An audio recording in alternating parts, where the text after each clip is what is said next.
pounds, most time you got a lake record if you'll check your lake records. They have been known, channel cat caught 25, 28 pounds, not very often. 10-pound range is uncommon. You can hear all kind of stories you want to. Channel cat actually start spawning at a half a pound. They can spawn 3 times a year or twice a year if the weather's perfect and everything goes right. Where a blue cat don't spawn till he's 10 pounds or better. Once every 8 or 10 years he might. These fish feed a lot along weed lines, brush. If you're channel cat fishing in a big lake and you find a bunch of dead weeds or green weeds, don't throw past them, folks. Throw into them. 9 times out of 10, that's where they come from. And they'll stay up against structures, old dead logs, dead trees laying down, grass lines, old dead grass lines in the fall.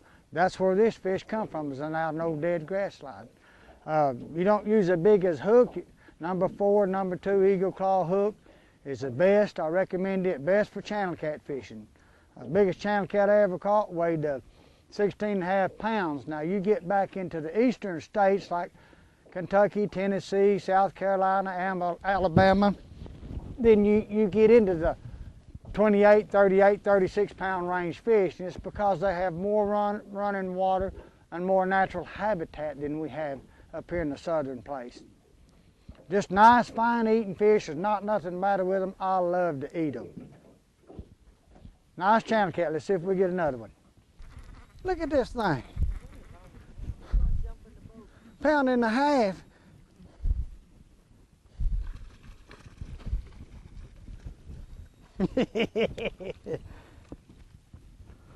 Well, boys, that's some fine eating for channel cat. I guarantee you we could mess around up and down through here and catch all these we want.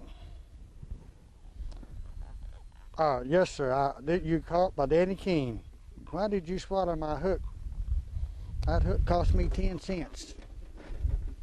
If you ever catch a channel cat or a fish, big fish, you don't want to kill him, don't never try to pull on that line. That's an eagle claw bronze, and they'll dissolve or they'll puke them up in about, that hook won't be in that fish in 9 days. The enzymes in the water and the acids in his body will eat that hook up, or he'll puke it back out.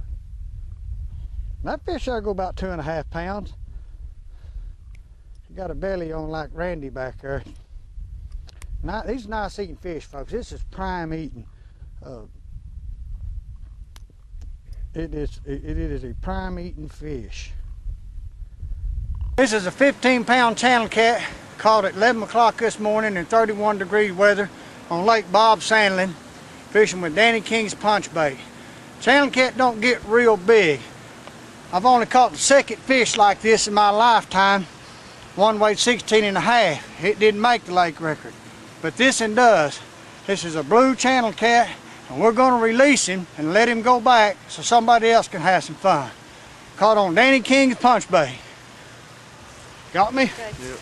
Let's see if we get him right down here in a little deeper water. We're going to let him out. Make sure he gets going. Come on, baby. Get you some good.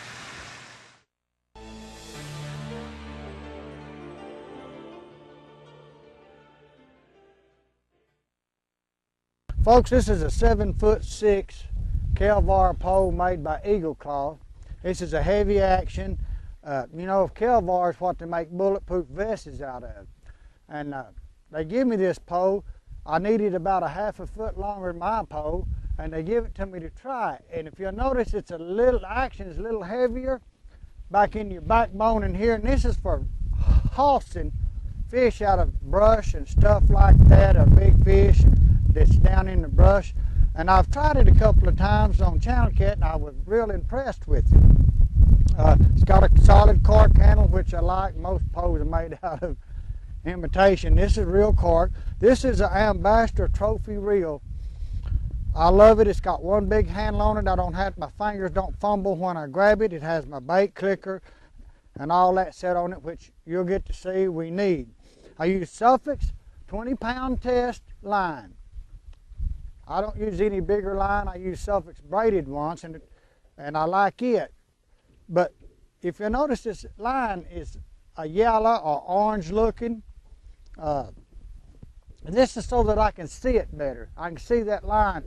You know, I've done a 3.5-year research myself on clear line, green line, yellow, red, and fluorescent green. And me and Larry had experimented. He used one color and I used the other. It doesn't make any difference on fish biting. The color of these lines does not make the fish not bite. It does not make them bite, but it does make them where you can see that line. And when you get past the age of 50, you'll understand. This is a 1 laser sharp eagle claw hook, short shank. You say, what do you mean short shank? If you notice this shank is shorter than normal, this shank should be out about right here. Well, this is a short shank, and the reason I'm using a short shank is because when that fish reaches up there and bites it, he's automatically hooks himself just about. Now, getting it out of his mouth is going to be a lot more trouble. But I don't care. I'm looking. One of the main priorities on that, folks, is your bait clicker. Your bait clicker, like this rod's laying here, that big fish hits it, takes off. He can burn all the line off of it he wants without dragging it in. And that's, you know, that's, a lot of people say I can throw further with them and better with them. Well, yeah, you can some, but you know, I've used a Zebco 888, and if you'll notice, if I get it out, when I'm carp fishing, I will use a Zebco 888 because I can throw it more accurate and then hitting tight spots where you can't with a level wind. To catfish, you really need to learn how to use a level wind just for the purpose of that bait clicker. If you have never had a pole drug in, start fishing for blues and you'll get one right quick. This is what happens, folks, when you jerk one of these reels and you don't turn it far enough to get the bait clicker. And it's not nothing uncommon, and it's nothing to be ashamed of, but in this case, this is a cat, and she's catching it from all of us.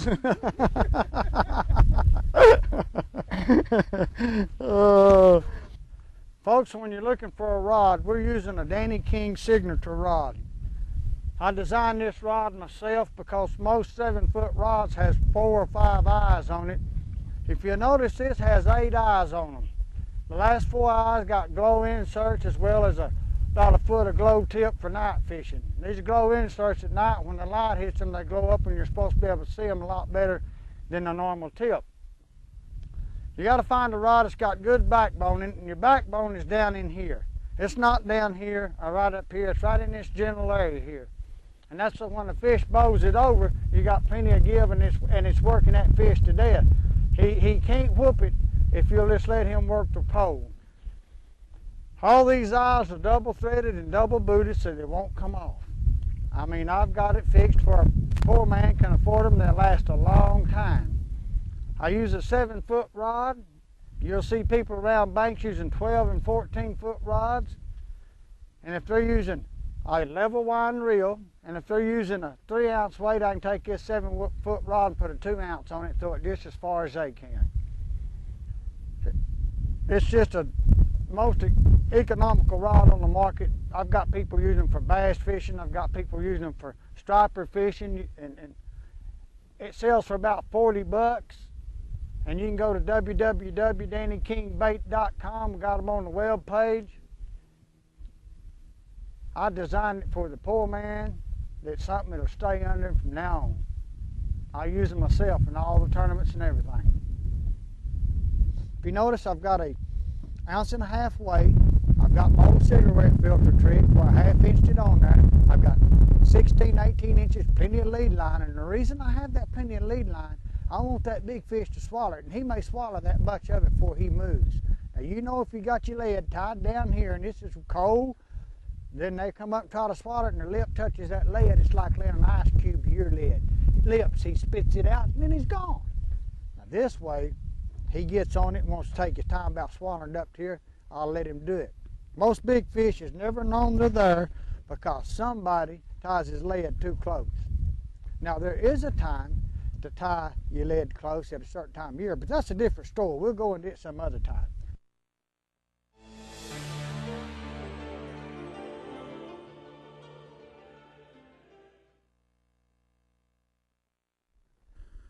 See, we're fishing this area. We got Big Glasses Creek coming in here. We got a little creek coming in here called Rock Creek. This is a big flat. And this, when I say a big flat, your channel's out there quite a ways. The fish come out of these flats. We got the wind blowing into our face. I always like to fish with the wind in my face. We're having to throw a little bit of distance, but that's because we want to get out in the flats. This lake has come up, and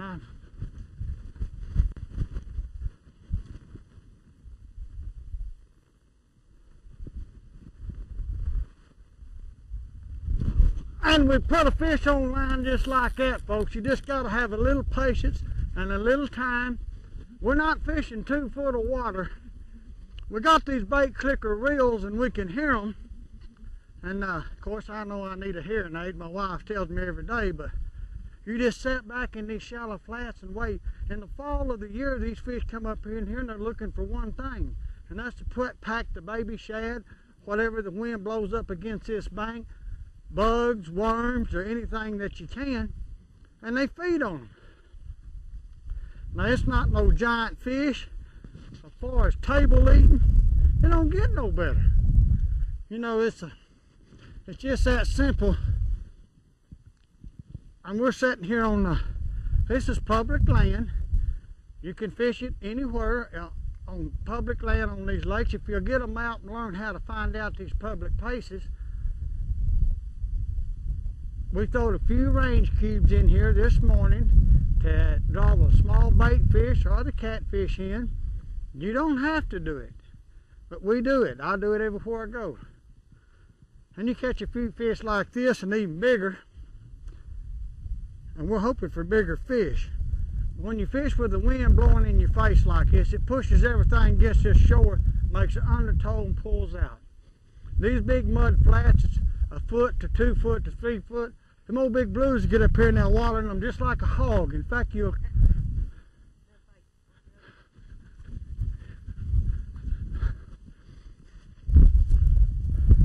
Action Jackson today, boys. I had another bite right here. Let me clip these fins right quick.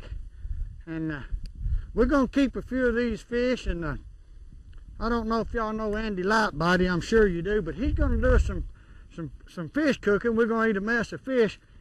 To me, the fish coming out of this lake, some of the best eating fish there is in the world. Now we got us an old tow sack tied off here, a burlap sack. We got a few in it. Randy caught a real nice one earlier, and Cat caught one. We're gonna get this straightened out here. Just bear with me a moment. You see, I've got these waders. This lets me wade out. I may walk out there quite a ways, and you're fixing to see it here in just a second. And the reason why, this water is not very deep, and it may run like that out there 30 yards before it has a slope or a drop off or something I want to get in, and it may run another 100 yards this deep. And we're not fishing over a couple of feet of water. Let's get this one back out.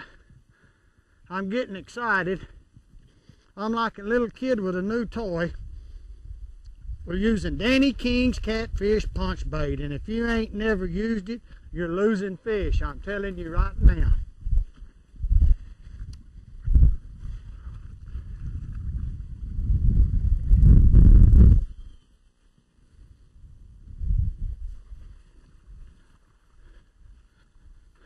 I see Mr. Lightbody running down on the other end.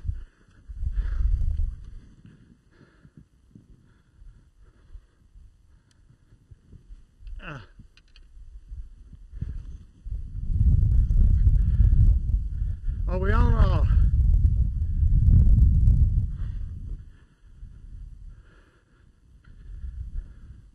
Now folks, I'm going to talk to you. I'm going to tell you, Cat, but if I get a bite, I'm gone. But, and this rolls this stuff in. Mr. Lightbody's got one on down there. Look right down. Can we get him on the camera? Mr. Camera, we got one down here on this end. Listen for them, Cat, if you have to get them. Come on in here. We got, folks, I know y'all know Andy Lightbody, but it's Mr. Trout Man. I call him Mr. Trout Man. Now, you know, if he can catch fish like this, anybody can. Look at here. He got a That's a nice. little bigger than yours. You see, he wants to bring up stuff like that. That's a little bigger than mine.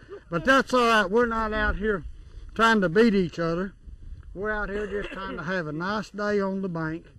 You don't have to have a $30,000 boat to catch fish. Well, you need an ounce. You need 1.5 ounces. No roll sinker is what I use. And Cigarette butt. that's a cigarette butt. 1/2 inch on there. We got Mr. Andy Body hooked up with a number 2 Eagle Claw bronze hook. And it's a little smaller than what we're using because we know we got an amateur fishing and we want to try to have him, give him all the advantage that we could give him. And just bring me another dozen, just like that one. Another dozen, just like that, the man said. And you notice we got our lead from our hook about 12, 14, 16 inches. Don't tie that hook too close. Let's get this one in the sack and we'll go from there.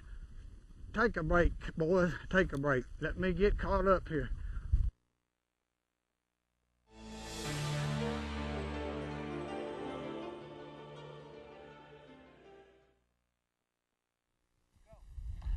Reason, folks, you don't have to fish a lot of deep water is catfish. Deep water and the channel is like a freeway. You drive a vehicle down it, and then when you get off the interstate, what you do, you pull off to eat. And these fish, they use a channel mostly for traveling. If you'll notice, a lot of your jug liners and trot liners, they try to get up on the edge of the channel on a slope. What happens, these fish come out here in these flats and they're feeding, because this is where all the small fish and bugs and stuff will hit. 9 times out of 10 they'll hang around these banks, these little weeds and stick up, and they fall in the water here. And shallow water fishing is always been best for me all my life. If you'll stay with 1 to 5 foot of water, especially in October, November, December, January, February, you're going to catch bigger and better fish. I fish shallow right there in the heat of the summer. I mean,